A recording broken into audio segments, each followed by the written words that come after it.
Si Bibo mataba, mamimingwit ng malaking isda, para masyadong mataba.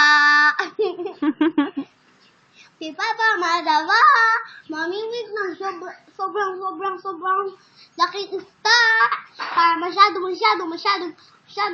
mataba.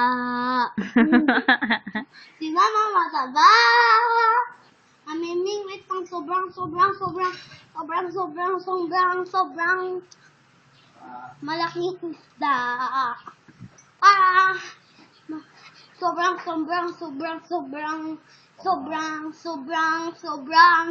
taba. Si Panpan mataba,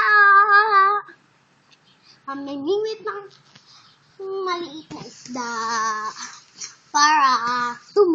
Mamingwit ng maliit na isda. Mamimingwit ng maliit na isda para tumaba si Panpan.